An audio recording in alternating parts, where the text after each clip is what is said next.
Bonsoir, chers amis, de la presse surtout.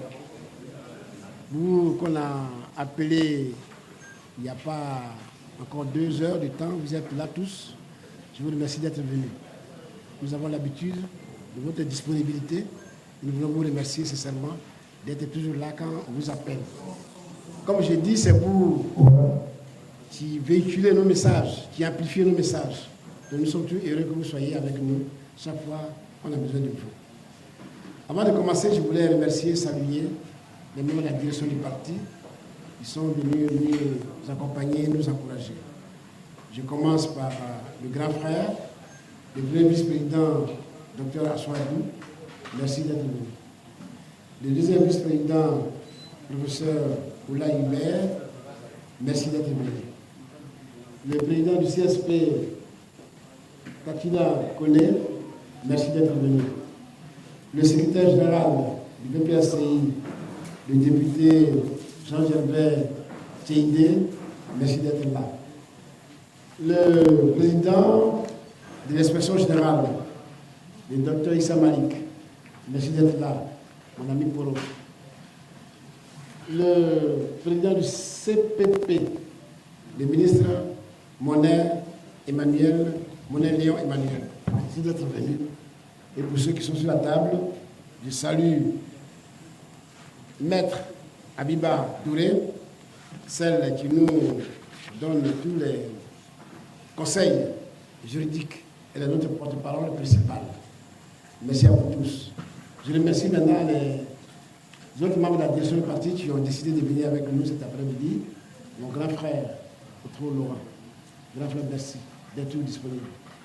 Je salue le jeune loup Picasse, Damana Adia Picasse. Merci, Picasse. Mon grand frère, le ministre Locrou Vincent, toujours il est là. Merci d'être là. Petite sœur, cette fois-ci, honorable Marie-Odette Lorignon, merci d'être venue nous accompagner. La dame qui est à côté, est notre représentante en Irlande. Elle est à Abidjan, elle a tenu à nous accompagner. Et là-bas, merci beaucoup. Là-bas, je crois que c'est mon ami Kofi Dadji. C'est bien ça? Merci d'être venu, Kofi Dadji. Ceux qui sont un peu loin, que je ne vois pas bien, à vous tous, je vous dis merci, félicitations. Diaby Doyoua est là, nos secrétaires permanents au niveau du CSP. Et ici, il y a des élus. Le maire de Yakassatourou, la maire de Grand Satri, et puis les autres SGA, SNT, et il y a le député là-bas. Merci, mes petits députés, merci d'être venus avec nous. Et je vous remercie. Tous les militants qui sont venus nous accompagner, merci à vous tous et à vous toutes. Comme toujours, quand la situation est grave, il faut que le PPACI se prononce. Nous sommes donc venus nous prononcer sur un certain nombre de dossiers, de sujets. Mais je voulais d'entrée de jeu remercier et féliciter tous les camarades que nous avons commis à aller déposer des motions dans les préfectures. Ils ont accompli leur mission. Je suis très fier d'eux. Nous sommes très fiers d'eux. Ils sont revenus avec de bonnes nouvelles. Je sais que la mission n'a pas marché partout. Les endroits ont été bien accueillis. Les endroits où ils ont déposé des motions, c'était ça le plus important. Ceux des préfets qui n'ont pas voulu prendre nos motions, bon, ils savent les raisons pour lesquelles, mais je ne reviens pas là-dessus. Je voulais dire tout simplement que ces motions sont des moyens pour nous pour interpeller le président de la République de Côte d'Ivoire, pour se pencher sur les dossiers de la Côte d'Ivoire, les dossiers qui préoccupent la Côte d'Ivoire. C'était ça que nous voulons témoigner dans ces missions que nous avons confiées à nos camarades. Chers amis, je vous remercie donc d'être venus nombreux ce jour pour attendre la position de notre parti sur ce que nous considérons comme une dérive grave de la vie politique de notre pays et pour appeler une riposte pacifique, mais ferme et digne. Vous qui êtes ici, vous portez la voix de ceux qu'on veut réduire au silence. C'est pour cela que vous appelez journalistes, hommes de presse, pour amplifier le message. La sagesse africaine dit, ou bien nous enseigne, que quand un arbre géant est coupé, ses racines cherchent toujours à donner vie à de nouvelles pousses. Donc ceux qui sont dans le sous-sol de la République ont besoin qu'on les fasse renaître quelque part. D'où votre rôle, d'où nos rôles respectifs. Depuis le 1er août 2025, enlèvements et arrestations se multiplient.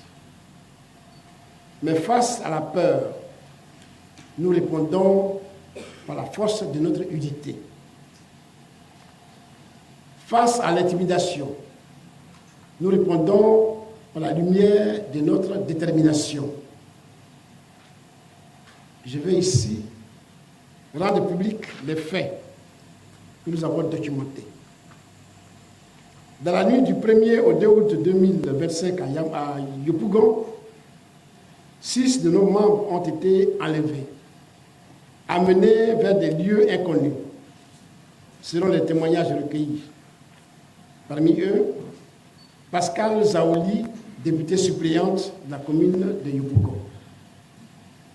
Le 8 août 2025, 2 cadres des autres partis, Moïse Lida Kwasi, ancien ministre de la Défense, ancien ministre d'État, ministre de la Défense, et Boubacar Kole, ancien ambassadeur et ex-directeur du protocole, ont été arrêtés suite à une convocation à la préfecture de police d'Abidjan.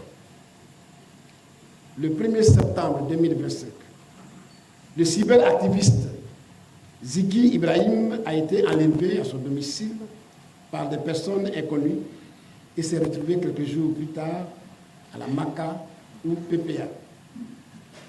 Le 10 septembre 2025, 5 militants ont été enlevés vers une destination inconnue à Zikisso. Il s'agit de Legou Zabou Isidore, secrétaire général de la Fédération PPACI de Zikisso, de Dabé Djedje Di Vincent, membre du bureau fédéral de Zikisso et responsable du mouvement citoyen Trop c'est trop. Koudou Yobo Yves, membre de la Fédération PPACI de Zikisso. Degri Dali Thierry, président de la Ligue des jeunes PPACI de la Fédération de Zikisso. Aïdje Toti, président de la Ligue des jeunes de la Fédération de Djidji. Asse Yves Pacom, président du Parlement Laurent Gbagbo de Bonois, ainsi que Kraïboué Célestin Jaurès ont été enlevés par les encagoulés à 22h à Bonois pour une destination inconnue. Le 12 septembre à Divo, arrestation de Gilles Marcel Toupo, dit Facha, et son jeune frère Toupo Félix par la gendarmerie. Le 13 septembre 2025, arrestation du camarade Zagoté, secrétaire général de la section PPACI du quartier Conakro-Ouest de la commune de Divo par la police. Le 14 septembre 2025, Lago Dossi Stéphane, dit dignitaire, militant du PPACI, a été arrêté à son domicile de Yopougon, Mami Adjoa, par des encagoulés pour une destination inconnue. Le 15 septembre, la fédérale, je dis bien la fédérale, c'est une femme, la fédérale Dissia, Tapé Julie, a été enlevée à son domicile et conduite vers une destination inconnue par des personnes non identifiées. La liste est longue. La liste est longue. Aujourd'hui, le PPACI dénombre 29 personnes victimes d'enlèvement ou de disparitions forcées depuis le 1er août 2025. À cet égard, le parti exprime sa solidarité et se tient résolument aux côtés des familles dans cette dure épreuve. Personne ne devrait voir un proche disparaître ou arrêter pour des opinions politiques. Nous allons demander à rencontrer le ministère de l'Intérieur pour nous acquérir de la situation de ces compatriotes dont les familles demeurent sans nouvelles depuis plusieurs semaines. Dans un état de droit, il n'est pas normal que le peuple sente monter des tensions politiques à la veille de chaque élection. Dans un état de droit, il n'est pas normal d'avoir peur d'exprimer ses idées politiques. On peut faire la politique sans terroriser, sans persécuter, ni harceler. Le peuple doit avoir la possibilité de choisir le gouvernement, celui qui le gouvernera, sans avoir peur. Nous rappelons que l'article 21.3 de la Déclaration des droits de l'homme dispose que la volonté du peuple est le fondement de l'autorité des pouvoirs publics. Il n'y a pas de légitimité sans peuple. Il n'y a pas de pouvoir légitime sans peuple. En conséquence, le PPACI décidera d'une grande action à mener avant la fin du mois de septembre 2025. Cette action, dont les modalités seront précisées ultérieurement, sera une action démocratique, d'envergure pour le peuple et par le peuple. Aujourd'hui, le peuple attend des actions concrètes et nous nous y engageons. Nous demandons donc à tous nos compatriotes de rester à l'écoute. Debout pour la justice, debout pour la liberté, debout pour la Côte d'Ivoire. Que vive la Côte d'Ivoire, que vive la démocratie. Je vous remercie.